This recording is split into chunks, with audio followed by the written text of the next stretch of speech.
Кабыл алуу бөлүмүндөгү аял сиздин үстүңүздөн Төрөт үйү менен төрөт бөлмөсүнүн айырмасын билесиңерби? сөзсүз түрдө Биз төрөт бөлмөсүнө кирген жокпуз. Биз төрөт үйүнө кирип атабыз. Бул төрөт кана. Сиздин үстүңүздөн сөзсүз түрдө заявление жазабыз. Ошол аял дагы сиздин үстүңүздөн жазат. Себеби дегенде андан уруксат сураган жоксуз. Кимди тартыптырбыз? Сиз ошол кабыл алуу бөлүмүндөгү аялды тарттыңыз. Ал аял сиздин үстүңүздөн сөзсүз түрдө заявление жазат. Себеби дегенде Сен эмне угроза кылып атасың? угроза кылган жокмун. Коркутуп атасыңар бизди. Силер коркутуп атпайсызбы? Коркуп кетелиби силерден азыр? Силер коркутуп атпайсызбы бизди? Эмне урушуп атасыз мени? Силер угроза кылып атпайсыңарбы? Эмне урушуп атасыз мени? Милиция келет абы? Эмне высокий тондо сүйлөшүп атасыз менен? Мен сизге жакшы айттым. Жалдырабагыла, урушпагыла. Суранайынбы? Урушпагыла. Биз сизден анда суранып атабыз. Урушпагыла. Жакшы сүйлөшөлү, басыңыз дедим. Приказыңызды көрсөтүп коесузбу? Аны ошол посетительдерге запрещение салган, посетительдерге запрещение болгон приказды ошол Минздравдан алып аласыз. Кандай? Биз силер тыюу салып атасыңар. Ошого көрсөтүп коесуңарбы бизге? Эмне урушуп атасыз мен? Көрсөтө албайм. Биринчи областной больницадан уруксат сурап келиңиз, анан кийин көрсөтүп берем, акылы? Ошол приказда көрсөтүлгөн. Көрсөтүңүзчү, областтык ооруканадан барып уруксат алгандан кийин кирет. Жетекчиликтен биринчи уруксат алынат, анан кийин деп болунат. Эгерде сиз бир аялдын жакыны боло турган болсоңуз, жетекчибиз бул жерге келбей, сиз барып уруксат сурайсыз. Нарагыраак кылбайсызбы камераңызды? Жок, эмне эле урушуп эле доогрун эле кыйкырып атасыз? Бизге приказды көрсөтө аласызбы? Мен сизди приказды көрсөткөнү милдеттүү эмесмин. Биринчи айтыңыз. Силердин милдетиңер кирбейт. Тыюу салуу силердин милдетке киреби? Кирет.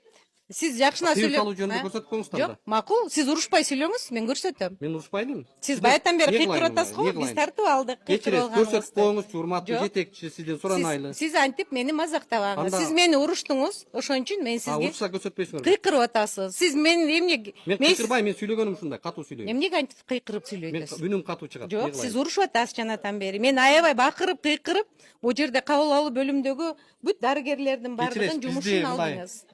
Маселеден фокусту бурбагыла. Бул жакта акча алына турган жагдайларды айтып атышат. Акча албайт эч ким. Акча албайт. Сизге жаңы эле айтты. Бизге ошол жаранга киргизип койго уруксат берип койгулачы. Жок, бул жака чыксын, жооп берип койсун. Сиз ошол менен чыгарыңыз, медициналык кызматкер. Сиздер кесип жолу менен кызматкер. төрөгөн бул жакта бир айымдан акча алыпсыздар. Акча алган Бизге эмес. ошондой Мүмкүн эмес. Ушул жактагы жагдайды чагылдырып бергиле деп миңдеген адамдар кайрылып атат. Миңдеген адам. Атыңыз ким бек? Розовой, Балтабай. Сизден акча сурап атышабы? Сөйүнчүгө 1300 сом кетти. Каягынан алды? Ана каерден? Бересин деп алыштыбы сизден? 800 берсем аз дейт. Качан? 3 күн алды. 3 күн алды. 3 күн алды. Неге ушундай эмне айтпадыңыз? Может?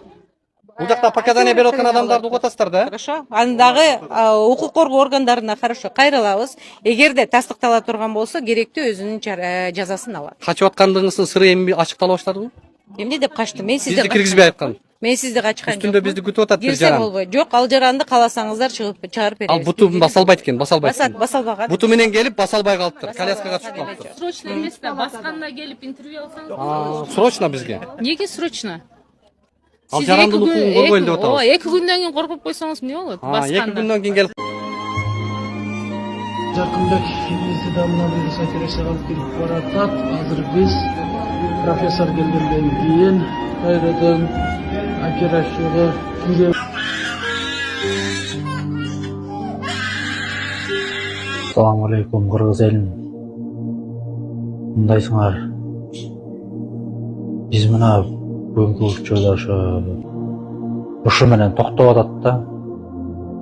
Эми колуңуздардан келишинче жардам беришиңерди өтүнөм. Ошо балама себеп болуп калууга, балам өмүрүнө себеп болуп калууга дейм. Аллах таалам барыңарга ден соолук берсин.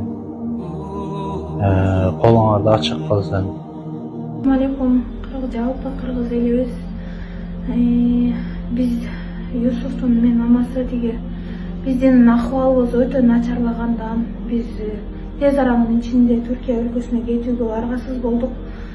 Биз ошо көп врачтар менен кеңештик. Алар айтышты ошо дагы убакыт созсоңор ошо перелетто да көтөрө албай калышы мүмкүн дегенден биз ошо колубуздагы болгон каражатыбызды алып эле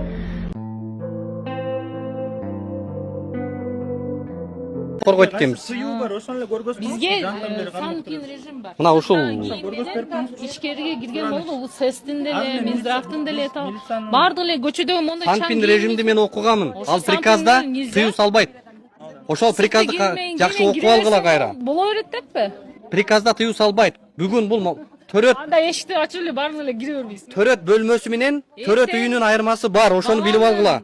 Силер төрөт бөлмөнү жүзүңөргө кармап, жарандарды мындай заблуждениеге салбагыла. Биз төрөт үйүнө келип атабыз. Төрөт бөлмөгө кирген жокпуз. Анда биз о өмүр бою трамес иштеп келатат экенбиз да. Доорога болған 4,5 миң пулду ким кайтарып берет? Мына эжеден 4,5 миң сом алыпсыңар. Ондай киргенге мен алган эмесмин. Дарыгерлер Доорога деп. Доорога деп. Мана кыйналып, Нема болуп жатыптыр. бизде бардарын биз Мана беребиз. Эгер жарымы сүйүнчү пул бересиң деп туруп алып. Мана. Мына кааласаңар факт мына. Үстүндө жатат. Мен алган эмесмин. Тура алмайды. Мен эч кимден акча албайм. Ким өзүнө Мына ушул урматтуу саламаттык сактоо министри Ош облустунун оңолбогон төрөт үйү деп атын атап койбойсуңарбы? Ошондо атына заты жараша болот. Такыр оңолбой койду бул окурукана. 5 миң айлык алышат экен, ошого нааразы болот жатат ал жерде. 5 миң алабыз, сен дейт. Бар аякка кирип иште дейт. Ана кирип кетип аткан ана. Азыр сөнгөн сөзүн айтпай эле коюн, эми элге чыгат да бул сөз ана. Бар билгениң бир бала деп сөгүп кетти го ана. Ана кирип кетип аткан. 5 миң алам, сен иштейсиң, мен окума деп кирип кетти. Мен ушул жерде 4 айлык төрөгөм, силерди явно билем. Канча акча алганыңарды. Качып бетиңе бекитпей эле койгула. Иш таппай жүргөндөр көп. Бая текшерип, бат-баттан келип мындай күтүүсүздөн текшерип келип аткан министр келбейсиңерби? Ушул жерди текшербейсиңерби? Элден сурабайсыңарбы? Көчөгө чыкпайсыңарбы?